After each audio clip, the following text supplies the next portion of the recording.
Nasaan ka man ngayon? Bahay, sari-sari store, o kahit opisina, siguradong may paborito kang mall na binabalik-balikan. Sa video natin ngayon, magbabalik tanaw tayo sa mga lumang malls at matatandang mall sa Pilipinas na hanggang ngayon, dinadagsa pa rin ng maraming tao at shoppers. Para to sa mga bata at syempre, magurang katulad ko. Alalahanin natin ang unang pagpasok natin sa aircon, sa unang food court, sa unang escalator sa mall. Sigurado kung makaka-relate ka. Kaya simulan na natin! Mr. D. At number 10, SM South Mall, 1995. Bago pa pumutok ang malaking eksena ng mga mall sa Alabang, una nang nagpatayo ang SM ng SM South Mall sa Las Piñas. Ito ay may floor area na humigit kumulang 205,000 square meters. Noong una, ito lamang ang pangunahing mall sa timog ng Metro Manila. Dito ka makakahanap ng SM Department Store, supermarket, sinehan, na paborita ng mga bata noon. Sa paglipas ng panahon, nagkaroon ng redevelopment at nilunsad muli noong 2012. Nagdagdag sila ng food street at upscale ng mga tindahan. Kahit meron ng mas bagong mga malls sa Alabang, nananatili itong paboritong pasyalan ng mga taga Las Piñas at mga karatig lungsod. Tuwing weekend, makikita mo ang dagsa ng mga pamilya at kabataan dito. Patunay na kahit 30 years old na ang mall na to, hit na hit pa rin. At number 9, Festival Mall Alabang, 1998. Dating Festival Super Mall, ngayon ay tinatawag na Festi. Nasa gitna ito ng Philinvest City sa Muntinlupa na mayroong 400,000 square meters na gross area. At itinuturing itong ikalimang pinakamalaking mall sa Pilipinas. Hindi lang shopping ang hatid nito, may dalawang indoor amusement parks dito. Carousel, mini train, at maraming sinehan. Noong 2014, sinimulan ng Festival Mall ang malaking expansion na tinawag na River Park. Dagdag pa rito ang East Wing at Water Garden na binuksan noong 2017. Dito nagbukas ang Landmark Supermarket at Department Store. At dahil dito, pati mga taga Laguna at Cavite dumadayo sa Festi para mag-shopping at mag-bonding. Kung isa ka sa mga batang 90s na nakasakay sa mini train ng Festi, hoy! Thumbs up naman dyan sa comment section. Number 8, Isitan Cinerama Recto.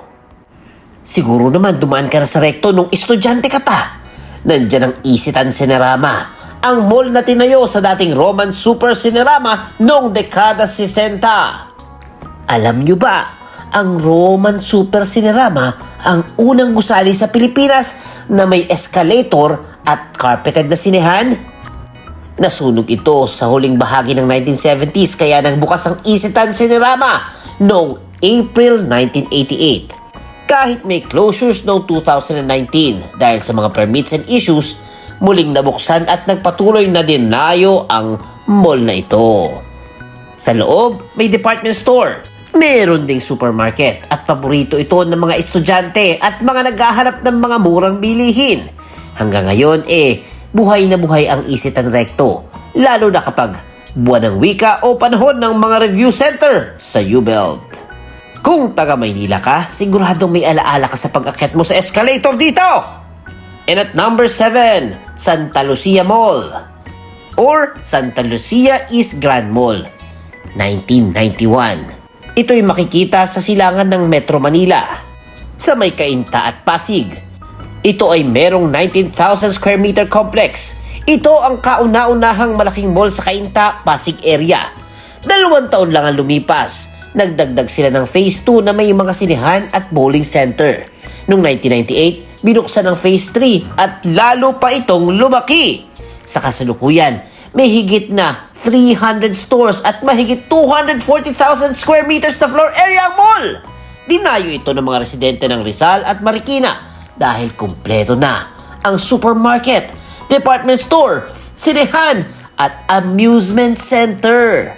Sa kabila ng paglipas ng dekada, patok pa rin ang Santa Lucia lalo na tuwing Sabado at Linggo. Number 6. Tutuban Center, 1993. Nakarating ka na ba sa Divisoria? Siguradong kilala mo ang Tutuban Center. Nakapaligid ito sa lumang istasyon ng Riles mula pa noong 1887 at isang heritage building. Merong 5 retail buildings na may higit 1,080 na retail units noong 2015. Bukod sa pamimili, naging sentro rin ng Tutuban para sa mga biyahero. Pinirmahan ng Philippine National Railways at Department of Transportation ang kasunduan noong 2015 upang ilagay ang terminal ng North to South Commuter Railway sa loob ng Tutuban Center. Hanggang ngayon, libo-libong mamimili ang dumadayo dito araw-araw para sa mura at maramihang bilihin. At syempre, atraksyon pa rin ang night market. Kung na-experience mong higpit ng tawaran sa Tutuban, comment mo naman kung magkanong na-discount mo. Number 5. Robinson's Galleria, 1990. Natatandaan mo pa ba ang urban legend ng half snake sa basement ng mall? Dito yan, sa Robinson's Galleria sa Ortigas. Ang mall na ito ay flagship ng Robinson's Mall at unang mall ng grupo. Ito'y may floor area na 221,000 square meters. Nasa kanto ito ng EDSA at Ortigas Avenue noon. Ito ang mismong lugar kung saan hininto ng mga tao ang mga tangke ng People Power Revolution. Sa loob ay may mahigit na 500 stores at 10 anchor tenants at bahagi ito ng mixed-use complex na may 2 office tower at 2 hotel. Dahil strategic ang location at maraming bus, UV Express at P2P terminals, buhay na buhay pa rin ang galeriya. Madalas itong tambayan ng mga empleyado sa Ortigas at pamilya tuwing linggo. Number 4. Ali Mall, 1976. Sa puso ng Cubao, makikita ang Ali Mall, ang unang pangunahing shopping mall na may integrated shopping sa Pilipinas. Ito'y pinangalan kay World Boxing Champion Muhammad Ali matapos ang thrilla in Manila. Ayon sa mga reports, itong kauna-unahang fully enclosed at integrated na mall sa bansa. Meron itong multi-level parking at unang food court. Isipin mo, bago pa man nauso ang food court, meron na dito sa Ali Mall. May floor area na humigit kumulang 62,000 square meters at pinalawak pa noong 2009. Alam nyo ba na personal na dumalo si Muhammad Ali sa pagbubukas ng mall? Sa kabila ng pag-usbong ng mas malalaking mall, nananatiling buhay ang Ali Mall kahit luma na dahil konektado ito sa Araneta Coliseum at sa mga bus stations. Marami pa rin namimili dito, lalo na ng mga suki ng sapatos, electronics at mga classic na tindahan ng singsing at relo. Kung isa ka sa mga unang nakasakay ng elevator dito, saludo kami sa iyo! Number 3. Green Hills Shopping Center, early 1970s. Sino nga ba ang hindi nakakakilala ng Green Hills Shopping Center? Nagsimula ito bilang bahagi ng urban plan ni Architect Juan Nakpil noong 1966. Binuksan ito noong early 1970s. Ito ang premier shopping destination at hangout ng maraming Manileño. Kilala ang Green Hills sa Vera Mall at Shopsville at sa kanilang mga tiyangge na nagbebenta ng damit, bag, sapatos at perlas. Makikita mo rin dito ang mahigit kumulang 2,000 na negosyanteng nagtitinda sa tiyangge. Kahit nagkaroon ng medyo pahinga noong kalagitnaan ng 1990s, nasunog ang Vera Mall. Pero bumalik ang sigla nang i-renovate ito at gawing V-Mall noong 2006. Hanggang ngayon, dinarayo pa rin ang Green Hills para sa mura at quality ng mga tinda at gamit. At number 2, SM Mega Mall, 1991. Sino bang hindi pa nakakapunta sa SM Mega Mall? Ito ang ikatlong mall ng SM at sa loob ng 35 years, isa ito sa pinakamalaking mall sa bansa. Occupied dito ang 10 hectares at may floor area na 474,000 square meters. Ayon sa mga reports, kayang maglaman ito ng 4 na milyong tao. At umaabot ng 350,000 shoppers sa weekdays at higit 500,000 na tao sa weekends. Ay, grabe, parang isang lungsod ang laman ng mall. Kasama sa kasaysayan ng Mega Mall ang pagiging unang mall na may ice skating rink at trade hall sa bansa. Kung naaalala mo pa ang unang panahon ng Mega Mall na may color-coded na buildings at ang mahabang hagdan paakyat sa food court, hay, mag-comment ka naman. And at number 1, SM City North EDSA, 1985. Ito ang kauna-unahang SM Super Mall. May floor area na 120,000 square meters. At pinalawak pa ito hanggang 498,000 square meters sa pamamagitan ng North Link, Sky Garden, Annex at iba pang expansion. Ayon sa SM Prime, umaabot sa 420,000 shoppers bawat araw ang dumadagsa sa North EDSA at may pagtansya pang 500,000 plus na shoppers sa weekends.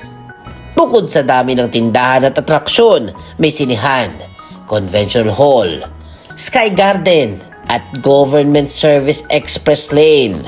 Dito rin matatagpuan ang mga unang department store, supermarket at food court ng SM. Hanggang ngayon, pagpasok mo sa mall, ay bubungad pa rin ang dagsa ng tao, lalo na kapag weekends at Christmas sale. Kung 80s kid ka na nakasaksi ng pagbubukas nito, siguradong may baon kang kwento. O sige na, kwento mo na, pre! Oh, dahil love ko kayo, meron pa tayong bonus malls, ha? Farmers Plaza sa Cubao. Nagbukas noong 1969 bilang Coliseum Farmers Market at tinaguriang isa sa mga unang air-conditioned malls. Evergotesco Commonwealth Center na binuksan bilang Ever Emporium noong 1992, naging pinakamalaking mall noong dekada 90s bago ito maungusan ng SM at Festival Malls. Harrison Plaza sa Manila na binuksan noong 1976 at unang modern shopping mall sa bansa, ngunit nagsara na noong 2019. Hindi man kasama sa countdown, bahagi talaga ito ng ating alaala. Nakakatuwang balikan kung paano nagsimula ang ating mall culture mula sa mga tiyangge at sinehan ng dekada 60 hanggang sa mga mega malling ng dekada 90. Kahit maraming bagong malls, napatunayan ng mga malls na to na hindi hadlang ang edad, basta patuloy ang pag-upgrade at pag-aalaga sa mga suki. At kung nagustuhan yung ating video for today, please comment. Bili na suki! At syempre, huwag kalimutang mag-like, mag-share, mag-comment at mag-subscribe na kay Mr. D kasi masayang matuto. The end! Huwag kalimutang i-click ang subscribe button at bell icon ni Mr. D para masaya every day. See you, D-Fam!